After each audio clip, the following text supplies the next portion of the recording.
Let's take a look at the new Fluval Flex 2.0. Fluval have released a new version of the Fluval Flex, this very popular curved fronted aquarium. There are two versions. This one is the 57 litre, but there is a 34 litre as well. The original version, while unique in its design, did have some slight teething issues, and these seem to have been addressed in this newest model. The Fluval Flex is synonymous with its front curving glass. When it first came out in the original version, it was pretty much the only tank you'd seen with this design. The 2.0 has the exact same glass as far as I can tell, but there have been some significant upgrades in a lot of other areas. The keen-eyed amongst you will already have spotted a few of them, but in this video we're going to go top down and look at every single feature this tank has got. Now, my one came with a moth, but I don't think that is included in most of the boxes. Possibly that is a special Fluval moth. The Flex tank, in my opinion, is a very attractive aquarium. We can see here the curvature of that glass. I really like the effect this gives you when the tank has got water in it, because it kind of magnifies all of your fish and livestock inside of it. Although the glass box itself hasn't changed since the previous version, pretty much everything else has in this 57 litre aquarium.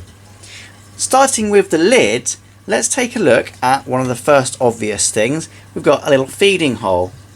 This allows us to add our fish food straight into the hole without needing to lift the lid. We can also remove this flap to put in an auto feeder should we wish. At the back we have this little thing protruding. That is the infrared sensor for the remote control. Let's take a look at this lid then, and it has had many fundamental changes. I mean, hinges, they exist in 2025 and we have them on the Fluval Flex.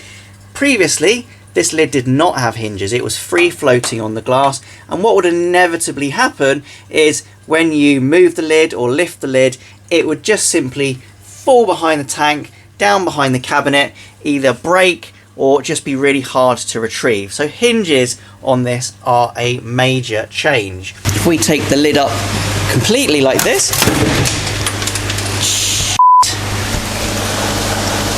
we've also got this condensation catcher. So this lid will develop condensation. It will get little spots of water on it. As your water evaporates, it will hit the lid and stay there. What that means is when you lift the lid, all that water basically runs down, and previously it would either go behind the tank onto the glass, onto your floor, wherever, but now it will be caught here in theory and then run down this little spout back into your aquarium, which is a pretty nice little design. We have our LED light. Now this is pretty bright and it is fully controlled by a remote control. This one specifically. So on here we can see there's lots of colours, so we can change this RGB LED to whatever colour we like. We can turn the white on or turn the white off and adjust the brightness of all the different colours. We have got a moon mode, a lightning mode, and then I guess a demo mode, which is this colour changing one. One thing we don't have is a timer. This is not a timer controller, so you will have to basically manually turn this on and off, or use an analog timer on your plug socket. I don't know whether or not this remembers previous settings, but that's something you can find out. One of the cool things is we have these little screw holes and mounting areas. So what we can do here is we can remove this LED and we could upgrade our lighting to either an AQUASKY, which would be probably a bit brighter and have more features than this LED, but also we could, in theory, put a Fluval plant or a Fluval reef light on this lid. What that means is we can turn this either into a fully planted aquarium or a reef tank if we just change the lighting over. I like that adaptability. It means we can just basically use this tank for whatever we like. And here are the things that everybody is excited about. I have never seen this kind of thing on an aquarium before, and can you guess what it is before I demonstrate? 3, 2, 1. Well, they are stands for your lid. So previously people 3D printed things like this, and now they're inbuilt into this aquarium. I can see a problem though, and that is the fact that if you're ham-fisted like me, this is quite flexible. I reckon these are going to break at some point. Maybe not everybody will break them, but I think certain people will break them, myself included. They are quite flexible and flimsy, and I imagine they'll snap. However, in terms of functionality, these are doing the job. They are keeping the lid open so we can access the tank. Also, we can just open them up. If the day is too hot, we can get some ventilation in there, reduce temperature within the aquarium. Let's now look at the other major huge change in this tank, and that is the filtration. Turns out I've got quite a jungle living in this aquarium. Now, I'm not sure if these things have moved in since I put this tank in my shed last night, but I've got a spider and I've got a moth. So actually I might just end up turning this tank into some sort of terrarium or vivarium. It seems to be doing it itself. So in this tank, the filter is all behind this black piece of plastic. We can see all the chambers in there. There's lots of real estate for filtration in this aquarium, and I really like that because filtration is key. On the old model, the intake was just a set of weir plates here, which unfortunately were quite far apart, and that did allow small fish and shrimps, etc., to get into your filtration.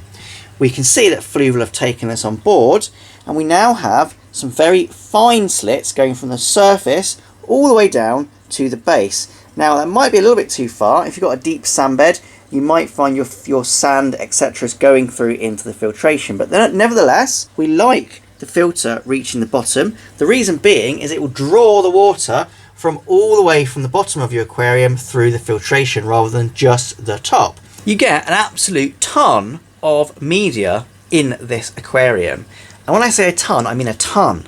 This is way, way, way more surface area than you would probably need in a tank this size. But it does give you a lot of flexibility. So the back region only has room for this volume of media, which means we have 2 extra cartridges free to do what we like. The idea behind this is we can switch and change our media depending on our preferences. If we look at the back here, we have this bar, and this bar is what you attach your media baskets or sponge to. So if we look at the back here, you can see it all fits together nicely. So what we can do is remove some sponges, we can add some cartridges, and in here we can fill it with whatever we like. So this being mechanical filtration, we could add bio media or we could add chemical media, which allows us to customize our filter in any way we like. Now, one thing I don't like with this setup is the fact that you don't get any of the biomedia in the pack. So we've got some cartridge filters here, which is fine filtration and chemical filtration. There's probably some carbon in there, so you get that. You also get your sponges, which is mechanical filtration. Of course, sponges will act as biomedia as well in the long run, but normally you would receive some sort of bio pellet or bio ball to go into the cartridges. In this setup though, I haven't received any, so I'm assuming that's just how it comes as standard. So just a quick note on the media while I am looking through this manual. If you buy the 34 litre, you're actually going to get what is essentially the old media kit. You've got your sponges with a little handle and some biomedia. The one we're looking at is the 57 litre, which has all the fancy pants, new boxes and sponges, etc, etc.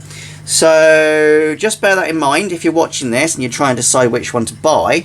Unless it's a space issue, I would definitely go for the 57 litre because you're getting all the new fancy upgrades.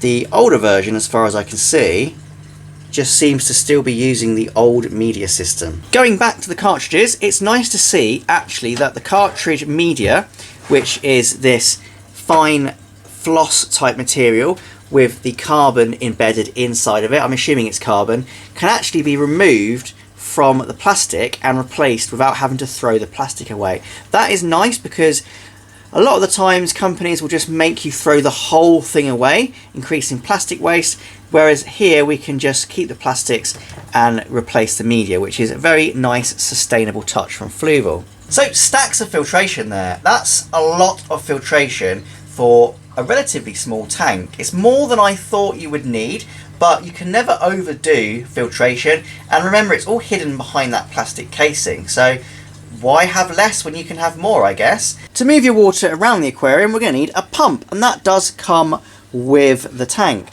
One thing that has been changed here though is it looks to be more vibration protected. So previously what I would find is the pump in the back of the filter unit would hit the glass and you'd get this sort of high vibration noise constantly. You can see they've wrapped it in this kind of like rubber band, anti-vibration rubber band, which means that if it does nudge up against the glass, it's less noisy and you're probably not going to hear anything when it vibrates, which is cool. And also we have got bigger, more rubberized feet. So ideally this makes no noise at all, and I hope so because this is probably going to end up in my bedroom at some point. We also have two options for our water return. We've got the standard double duckbill, fully customizable. Basically you can point this in almost any direction that you like. There's plenty of ways to bend this to your will. However, you do find that the flow out of these is quite strong, and also it's quite hard to get these to point in a way that it gets to the entirety of the aquarium. But I like the double duckbill's design. I find them pretty good. However, we do now have a spray bar included in this kit, which is actually a lot of people's preference. So spray bars spread the flow out a bit more equally, and you can point it towards the front of the tank or upwards so you get aeration of the water, and it's a bit less powerful in one direction compared to the duckbill design, which means that fish which don't like as much flow, so think better fish, will benefit from the spray bar because it's a bit gentler, they don't get blown around the tank, and I think they just prefer it to the duckbill. So either way, you have the option to decide how you want to distribute your flow.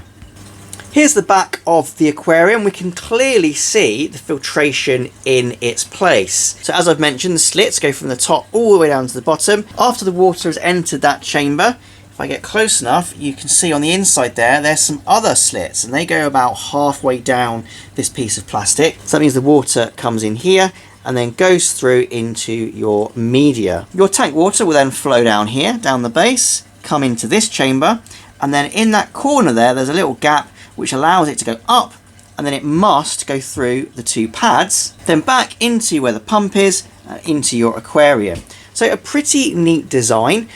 In this design, there is no way for your water to not go through all of the media, which is nice. There's no bypass route, so we know our water is getting fully filtered. There are two areas of this design which I'd like to talk about. Firstly, we have this area here, which you could either, I guess, add more media in there, or it's going to act as like a settlement chamber. So when the water comes into here, all of the large, heavier particles are probably going to settle down here, which is fine because it means that we can then siphon them out quite easily.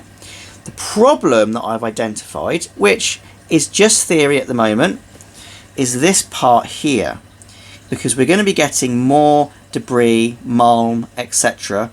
in this chamber, which again is fine. However, there's not really much access into this area to clean it.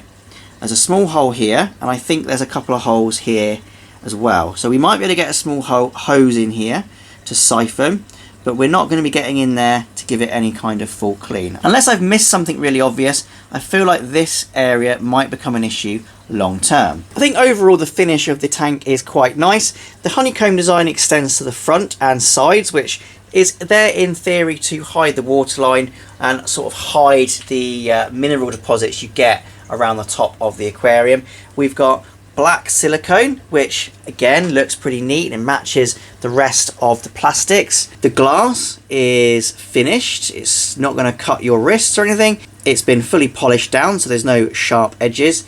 The silicone work is a little bit haphazard. On one corner I've got that, and then on the other corner I've got that. So it's not super nice, but I can overlook it, I guess. But again, it's the little finishing touches that make an aquarium, and that's a little bit sad to see, but not the end of the world. So what do we reckon then? I think it is pretty cool. Obviously I've worked with these tanks before, the previous version, and I know their flaws and some of the common issues that were present in the original version. Fluval seem to have rectified 99% of those. I've identified a few little bits and pieces here and there where there might be problems, but overall it is a vast improvement on what was and is a very unique and cool looking aquarium. Filtration is always a problem with tanks, and this one just seems to have endless amounts for its volume. The lighting it comes with is going to be basic, okay? You're not going to be growing the best plants, the most high intensity plants possible under those lights. You're only going to be growing maybe a Nubius or something really basic, or just having your plastic plants ornaments. I would highly recommend, if you want to do anything plant wise or even coral wise, should you go the saltwater route with this, to upgrade your lights. Now that's easily done just by buying the relevant Fluval light that you can fit straight in there. There are attachment points. I imagine they just screw straight in and away you go. So it's highly customizable, which I like to see on an aquarium. You can do whatever you want with this. You're not stuck with what it comes with. You can upgrade the light, you can change the filtration, you could just do whatever you wanted. So that's nice to see. I'm going to be doing this as a freshwater tank. I don't actually have any freshwater tanks at the moment running, so this one's going to be run like that, and it's going to go in my bedroom. So I'll see you soon, and you can join me when I set this tank up and when I add my livestock and so on. So thanks for watching, and happy fish keeping.